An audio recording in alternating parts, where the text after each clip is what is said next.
Olá, galera. Vamos de mais uma aula. O tema de hoje é fecundação ou fertilização. Vou falar um pouquinho da gravidez.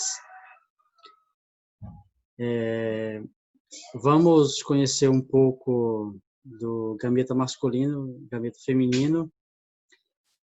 E vamos trabalhar esse processo de fecundação, como acontece. Vou explicando aqui para vocês, detalhando. E peço a vocês que inscrevam no canal, deixem seu like, seu comentário. Então, o que seria fecundação? Seria um processo pelo qual os gametas masculino e feminino eles se encontrassem, ou se encontram, vamos dizer assim. E para se encontrar não é tão simples como a gente imagina. Vamos conhecer aqui o gameta masculino, que é o espermatozoide. Ele é formado nos testículos, e quando ele é formado lá nos testículos, ele tem apenas essa parte aqui. Ele não tem o flagelo. Por isso que ele precisa de sair dos testículos e ir lá para o epidídimo, que lá ele vai passar por um processo de maturação. Aí ele vai ganhar essa cauda, tá? O que que nós temos aqui nesse gameta masculino? Bom, aqui nós temos uma membrana externa, que é dele. Logo aqui dentro, nós temos aqui outra membrana, que é o acrossomo, que é cheio de enzimas. Depois nós temos aqui um pronúcleo. Aqui está escrito núcleo, mas o mais correto é a gente chamar de pronúcleo, porque tem só metade dos cromossomos, no caso 23 cromossomos. Essa região aqui denominamos de cabeça, por exemplo, tá? Depois nós vamos ter aqui o pescoço e depois a peça intermediária, que é formada aí por, vamos dizer assim, por centríolos, mitocôndrias e o flagelo. Claro, o flagelo aqui formado por centríolo da parte tubulina. E o que é mais interessante a gente entender, olhando aqui para essa imagem, é a corrida desses espermatozoides aqui em direção ao ovócito secundário. Ovócito secundário porque a criança do sexo feminino, quando ela está sendo formada, lá no terceiro mês intrauterino, ela já está sendo formada já as gônias. Cerca de 500 mil gônias em cada ovário. E aí ele vai passar por um processo, digamos assim, de mitose, meiose, por exemplo, e aí vai formar, por exemplo, cito 1 e cito 2. Tá? O cito 1, na verdade, ele vai se degenerar com o tempo. O cito 2, que é o ovócito 2, que nós estamos abordando aqui, é o famoso que vai ser fecundado, tá? Então, o que acontece é o seguinte, esse espermatozoide, ao chegar aqui no ovócito secundário, ele precisa de uma série de processos para acontecer a fecundação. Ainda não é um ovo, a gente denomina de ovócito, tá? Aqui nós temos um ovócito, e esse ovócito aqui é desse formato aqui, eu vou descrever para vocês. Quero lembrar vocês que aqui nessa região aqui da membrana tem glicocálix, que são proteínas do tipo fertilizina que têm um papel de reconhecimento, de ser reconhecido, por exemplo, para, vamos dizer assim, para uma futura fecundação, uma junção aí com o ovócito, tá? Aqui nós temos o ovócito secundário. Esse ovócito secundário aqui, ele, por exemplo, ele tem uma corona radiata aqui. De onde vem essa corona radiata? Essa corona radiata aqui são células que vieram lá do folículo ovariano. Lá no processo ainda de, vamos dizer assim, que vai acontecer isso lá na maturidade. na puberdade, melhor assim colocando. Então, já vai começar todo esse processo, vai dar... Lembra que lá no terceiro mês, por exemplo, as gônias, elas foram formadas, elas se estacionaram, e aí elas vão aí ficar aí um bom tempo, do terceiro mês intrauterino até quando chega, por exemplo, aos 10, 11, 12 anos, aí é que ela vai ter todo esse processo de foliculação, tá? Vou dar esse nome para vocês entenderem melhor. O que acontece para que o espermatozoide consiga adentrar todas essas barreiras? Bom, aqui nós temos a corona radiata, como eu já falei para vocês, que são formadas por células do folículo ovariano, tá? Aqui nós temos essa região em azul, que é a zona pelúcida, e depois nós temos uma membrana, e aqui nós vamos ter o pronúcleo feminino, tá? Esse pronúcleo aqui ele tem metade dos cromossomos, 23, e o pronúcleo aqui masculino tem outra metade, 23. Quando os dois se juntar, lá na metáfase, por exemplo, os centríolos vão separar um para o norte e outro para o sul, e aí vai acontecer um processo interessante que a gente vai ter metade do cromossomo da mãe e metade do cromossomo do pai, tá? Mas, para que isso aconteça, quais são os processos que devem acontecer? Primeiro é a capacitação do espermatozoide. O espermatozoide ele vai ser capacitado para ele passar por essas barreiras. Como seria essa capacitação, por exemplo? Vai ser ativado algumas proteínas trocas iônicas, por exemplo. Quando essas enzimas elas forem ativadas, vai acontecer uma reação acrossômica. O que seria essa reação acrossômica? A membrana do acrossomo vai se juntar com a outra membrana aqui, e aí vai ser liberado enzimas. Vai ser liberado enzima para a parte externa do espermatozoide. Para que vai ser liberado? Para essas enzimas adentrar e romper e passar aqui pela corona radiata, tá? Que seria o terceiro passo aqui. Quando passa por aqui, é importante a gente lembrar que vai ter outra barreira aqui, que é nada mais que a zona pelúcida. E aí vai acontecer aqui o reconhecimento na ZP3. O que seria esse reconhecimento aqui na ZP3? Seria mais ou menos, a zona pelúcida vai pedir para o espermatozoide lançar pela segunda vez enzimas para que seja reconhecida novamente. O espermatozoide vai lançar essas enzimas, vai ser reconhecida, e aí ele vai passar mais uma barreira. E aí ele vai passar pela ZP3, tá? Quando ele passar pela ZP3, vai acontecer o processo da fusão das membranas de reação cortical, que seria mais ou menos a formação da membrana de fecundação e malha de proteção sem as proteínas de reconhecimento. Por exemplo, no caso, vai formar ou vai deixar de existir, ou vai se degenerar essa corona radiata aqui. Ela deixando de existir, aqui nessa reação cortical, fusão da membrana e reação cortical, por exemplo, o próximo espermatozoide que chegar aqui, ele não vai ser reconhecido, então não vai ter como ele entrar, ser convidado a entrar. Tá? Então, isso aqui nada mais nada menos do que está criando um bloqueio para outro espermatozoide não entrar. E aí a gente vai ter um espermatozoide e um ovócito. Pode ser que aconteça de 2 espermatozoides entrar? Pode ser que isso aconteça. E nós vamos ter um indivíduo denominado triploide. É claro que ele vai viver aí um ano, menos de um ano no máximo, tá? Mas isso dificilmente vai acontecer. Vamos falar isso de uma forma bem natural, que só o espermatozoide e um ovócito, eles fundem, se juntam, tá? Então, somente 1% dos espermatozoides depositados na vagina penetram no colo do útero, no qual eles podem sobreviver em algumas horas, tá? Eles vão morrer, até mesmo porque no canal vaginal a acidez é alta, tá? Mas também pelo tempo de vida que ele tem, tá? Quero detalhar um pouquinho para vocês a questão de como acontece essa fecundação, tá?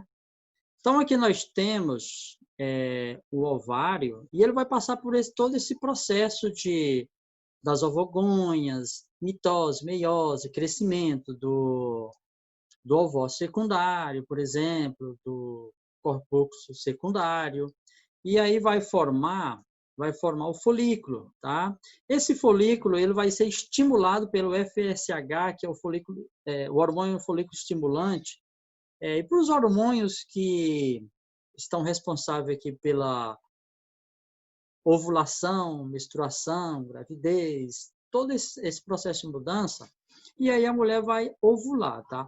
O que seria ovulação? Ovulação é quando o ovócito ele está pronto e ele sai daqui e ele vem para a tuba uterina. Quando ele vem aqui para a tuba uterina, período da ovulação, que é um período de mais ou menos em torno aí de 14 dias após o início da primeira menstruação, da menstruação, por exemplo. Então, seria mais ou menos aí, tá? Pode acontecer isso 3 dias antes ou 3 dias depois, numa data fixa exatamente, tá?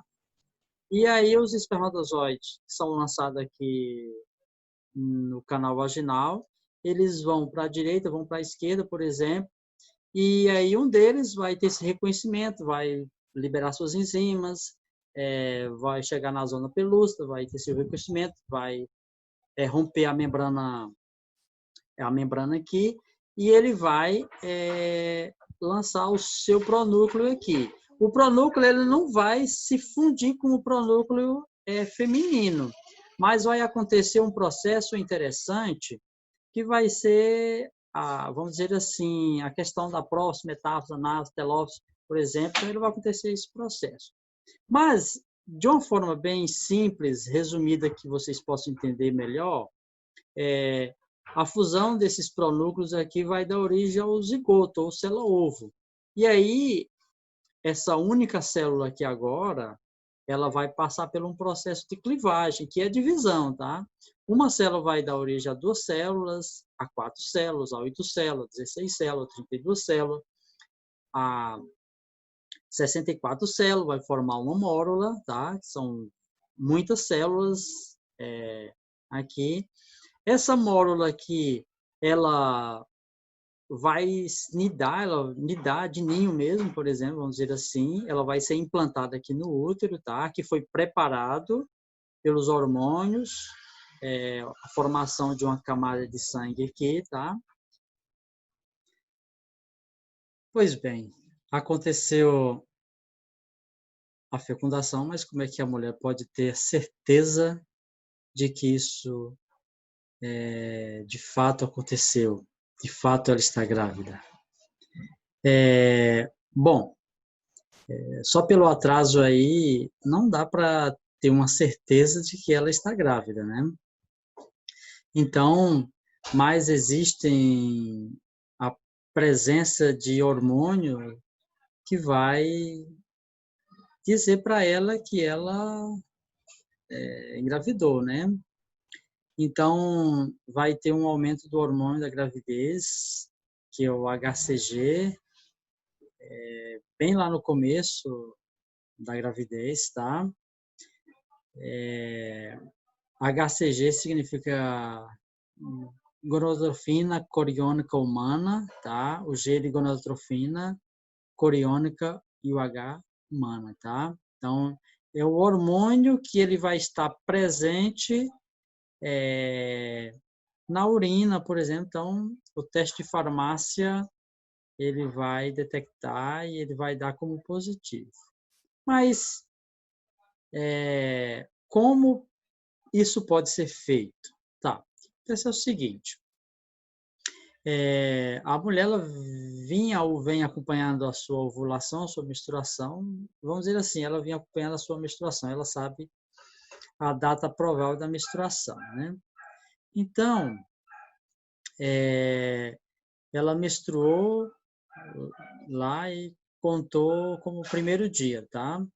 Então, lá pelo 14º dia, Isso deve levar em consideração a questão de 3 dias antes, pode dar pelo 11º, 12º dia, até o 16º, 17º dia, mais ou menos, tem uma variação aí, o período da ovulação. Não é exatamente naquele dia, mas exatamente naquele período ali pós 11, 12 dias que a menstruação desceu, tá? Então, ela vai ovular, beleza.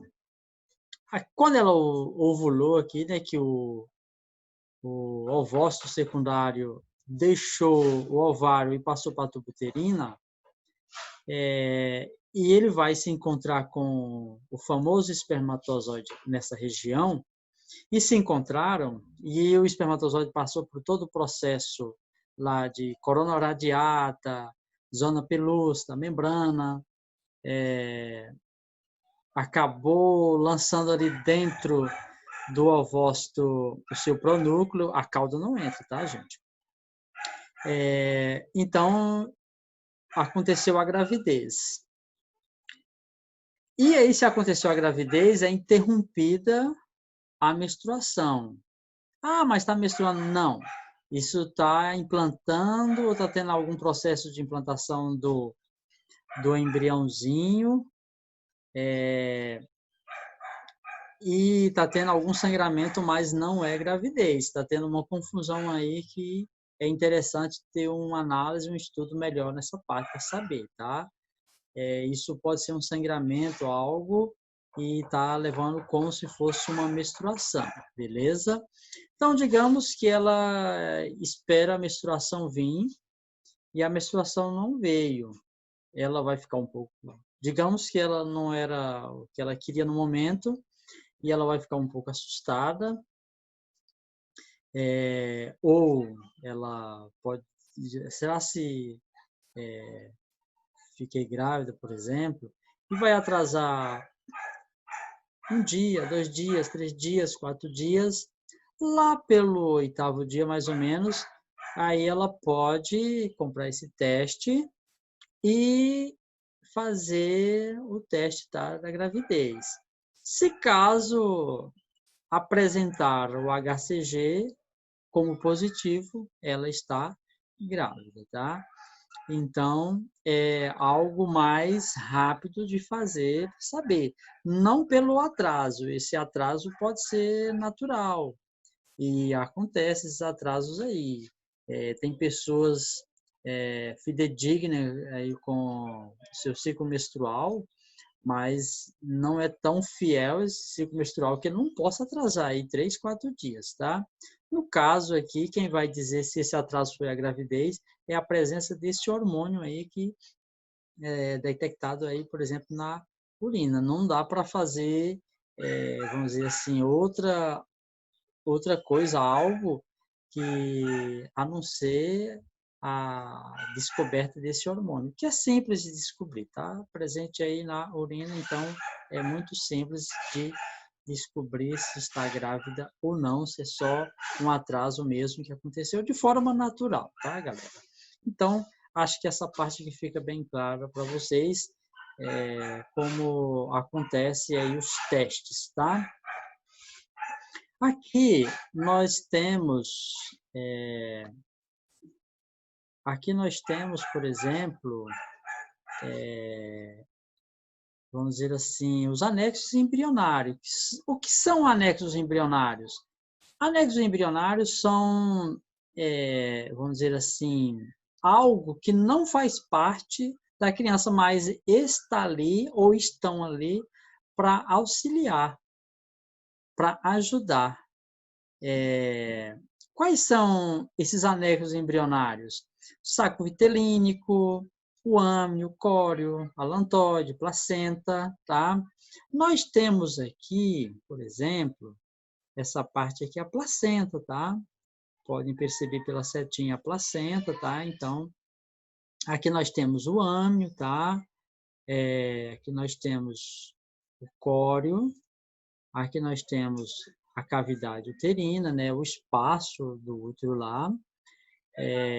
Esse embrião e e esse feto também vai ser desenvolvido dentro da cavidade uterina. E esse útero ele tem a capacidade de se estender, de esticar, então ele se estende, então por isso que a barriga vai crescer. Aqui nós temos a parede uterina, tá? O cordão umbilical que se liga a placenta ao feto, ao embrião, ao feto, tá? Dependendo de quantas semanas já estão aí, por exemplo. E a cavidade amniótica onde fica o líquido, tá? Para que serve a bolsa amniótica? Bem, ela tem uma serventia muito importante. A mulher estourou a bolsa, não tem como mais segurar essa criança lá dentro, tá? Então, ela é de fundamental importância. Ela não está ali e poderia viver sem ela, tá? Nós não fomos, vamos dizer assim, evoluídos para essa parte, tá?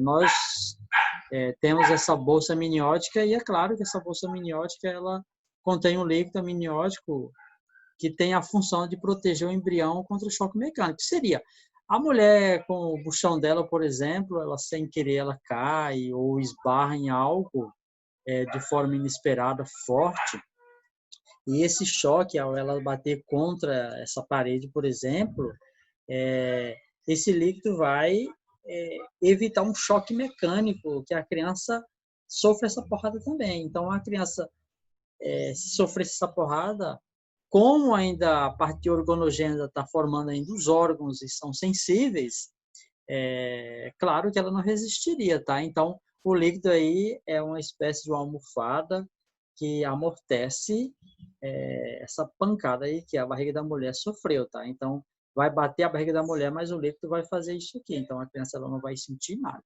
E só lembrando aqui também, como algo interessante, curioso, é que a criança ela sabe nadar, tá? Então, até os 6 meses, a criança ela é uma atleta olímpica, tá? A placenta é uma barreira muito importante, tá? Digamos que a mulher tem uma doença ou está doente, essa doença, por exemplo, esse vírus, por exemplo, protozoário, vamos dizer assim, micro-organismo, a placenta não deixa passar da mãe para o embriãozinho, tá? Ou para o feto, tá? A placenta ela fixa o embrião no útero e estabelece as trocas gasosas, ou seja, oxigênio que vai da mãe para o embrião, os nutrientes que vai da mãe para o embrião, ou as excretas que vai do embrião para a mãe e o gás carbônico que vai do embrião para a mãe, tá? Então, pela placenta, por exemplo, claro que via o cordão umbilical, que tudo isso vai ter uma conexão mãe-embrião, tá? Então, essa comunicação, ela vai ser importante até o momento que a criança nasça. A partir do momento que ela nasceu, aí ela vai deixar de respirar via cordão umbilical, deixar de se alimentar via cordão umbilical, para ela respirar via pulmonar. Lembrando que o pulmão dela, aqui, quando ela está levando essa vida intrauterina, por exemplo, o pulmão dela está como um saco de supermercado fechado. Ela vai desenvolver uma substância para que o pulmão dela, ao nascer, se abra, por exemplo, faça isso aqui, por exemplo, e continue a respiração, só que agora via os pulmões, e ela vai se alimentar, tá? Amamentar.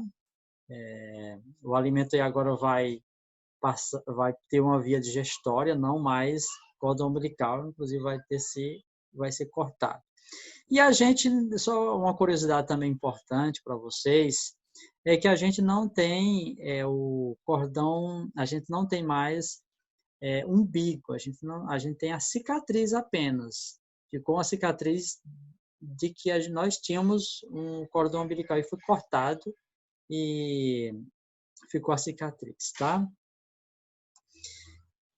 Andando aqui para esse slide aqui nós temos um embrião de 4 semanas. Se a gente pegar os embriões mais ou menos nessa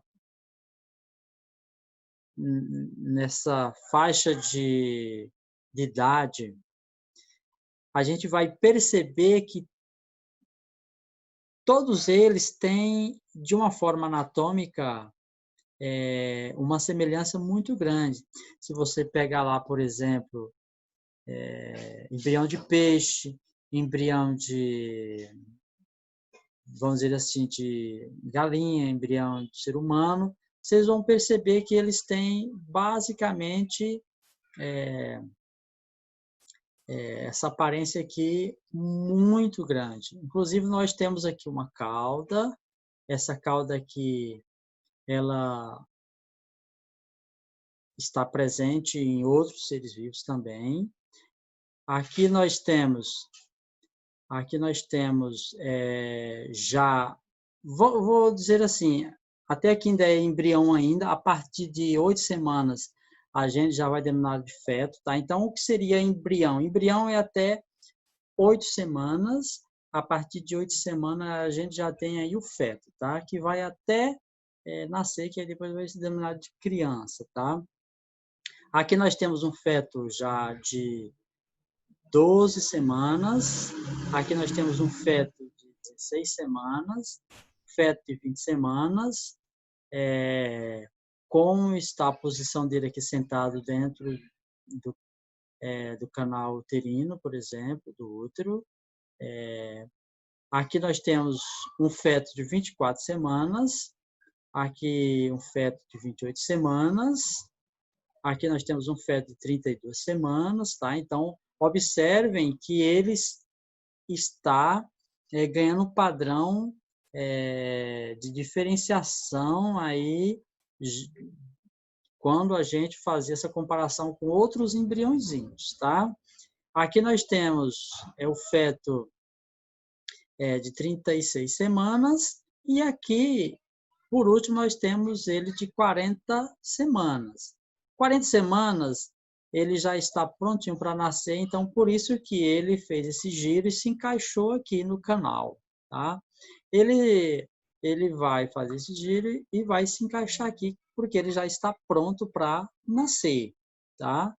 Mas nem todos vão fazer esses giros, nem todos vão se encaixar dessa forma aqui. Pode ser que ele fique atravessado, pode ser que ele continue sentado, e aí precisa de fazer cirurgia para retirar ele, porque não é o suficiente do canal uterino, vamos dizer assim, fazer uma dilatação suficiente para nascer, tá? Ele atravessa, e aí é importante que, vamos dizer assim, que a equipe médica tenha essa sensibilidade de saber. Hoje em dia é muito simples saber, né? Pela ultrassonografia, dá para saber direitinho, até pelo apalpar e do pessoal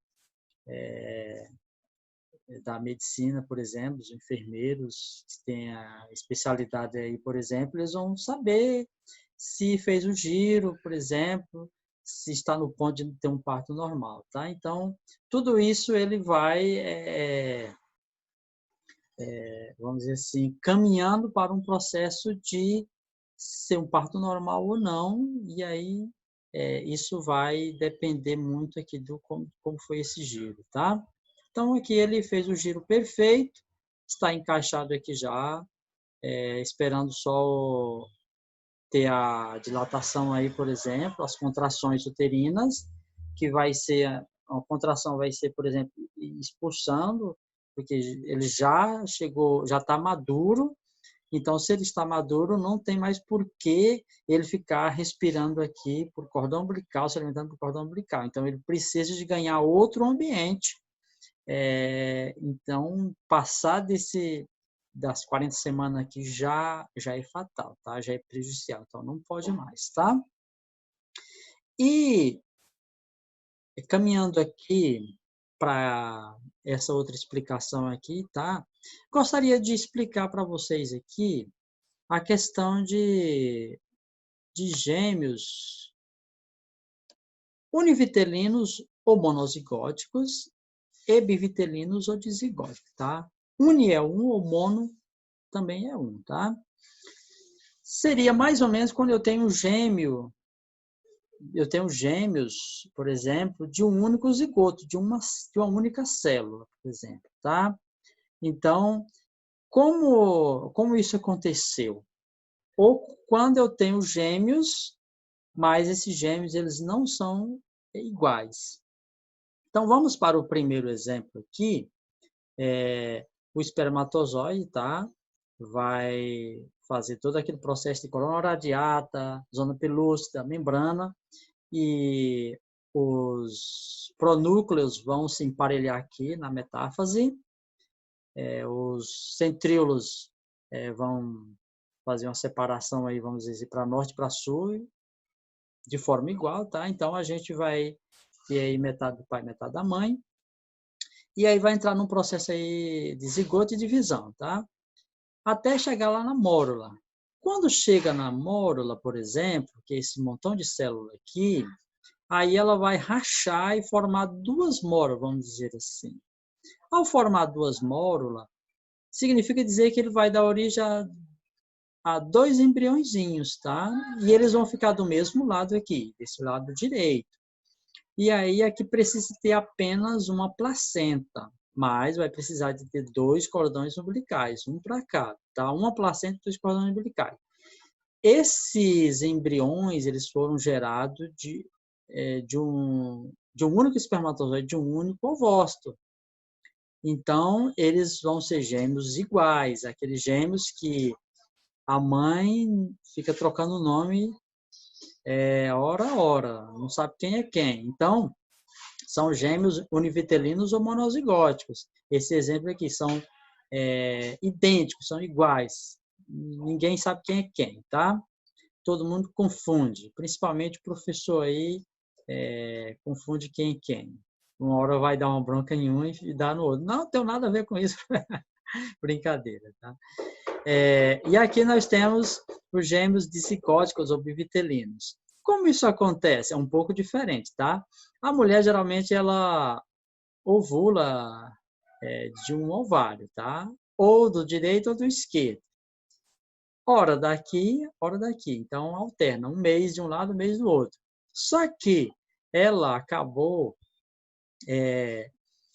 ovulando dos dois ovários, tá? E aqui vai vir um ovócito secundário para a tuba uterina e aqui vai vir um ovócito secundário para a outra tuba uterina. E aí, quando os espermatozoides entram aqui naquela corrida maluca, tem uns que vão para a esquerda e outros vão para a direita, tá? Aqui, um vai ser beneficiado com a junção aí, vai fecundar. Só que aqui também vai fecundar. Então, desse lado vai formar uma mórula e desse outro lado também vai formar uma mórula, tá? Essa mórula aqui, ela vai implantar aqui no útero, tá? O útero está preparado, se prepara dos dois lados. Então, aqui vai ter uma mórula, ou seja, aqui vai ter um embriãozinho, e aqui do outro lado vai ter outro embriãozinho. Só que esse aqui veio desse lado. Talvez aqui veio um homem e desse outro lado veio uma mulher. Então, eles são diferentes. Ao contrário do primeiro exemplo, que ou formaria dois homens iguais ou duas mulheres iguais. No caso aqui de univitelinos ou monozigóticos, jamais vai formar homem e mulher. Só forma homem e mulher quando é nesse caso aqui, tá? Quando é formado de ambos os ovários embriões, tá? Então, de um lado que vai ter um embrião, do outro lado vai ter outro embrião. Então, desse lado vai ter uma placenta e um cordão umbilical. Desse outro lado aqui, lado esquerdo, vai ter outra placenta e outro cordão umbilical, tá? Então, nesse caso aqui, foram dois espermatozoides, um de cada lado, dois ovócitos de cada lado, que deu origem, por exemplo, a uma mulher e deu origem a um homem, por exemplo. Pode formar dois homens? Pode. Só que eles vão ser um pouco diferentes. Pode formar duas mulheres? Pode, só que elas vão ser diferentes, tá? Não vão ser iguaizinhas na questão de monozigótico ou univitelinos, tá? Lembrando que aqui nós estamos partindo uma mórula e ela vai ser igualzinha, então até mesmo a questão do DNA aí vai ser igual, tá? Pode ser que com o tempo se tem uma diferenciação de um gêmeo do outro, mesmo que seja monozigótico? Pode. O ambiente vai influenciar nisso, tá, galera? Então, eu espero que tenha explicado essa parte de univitelinos e bivitelinos para vocês, tá? Quais são os cuidados que a mulher deve ter na gravidez? Ora, ela deve ter vários cuidados. Eu quero citar alguns aqui, mas os principais, tá? Cuidado com a higiene, tá? É bastante fundamental que ela tenha muito cuidado com a higiene dela. Isso até mesmo por evitar alguma doença, tá? Alimentação, vamos dizer assim, mais fracionada, que ela fracione a alimentação dela, ao invés de ela comer 3 vezes muito, ela comer 6 vezes a mesma quantidade, mas em 6 vezes, fracionar, por exemplo, porque ela precisa de estar bem alimentada, mas uma alimentação saudável, uma alimentação mais leve, por exemplo. E ela não deve esquecer dela praticar atividade física, tá? Então, ela deve lembrar que ela está grávida, não está doente, tá? Então, ela procurar um profissional e saber quais são as atividades físicas que ela pode fazer e desenvolver perfeitamente, tá? Isso vai ser bom para ela, vai ser bom para o período gestacional e vai ser bom, claro, na hora que ela for dar à luz à criança também, certo? E ela vai ter mais saúde, com certeza, tá? Evitar cigarros, tá? Isso vai prejudicar ela, né? Claro, isso vai prejudicar qualquer um ser vivente. E imagina uma mulher grávida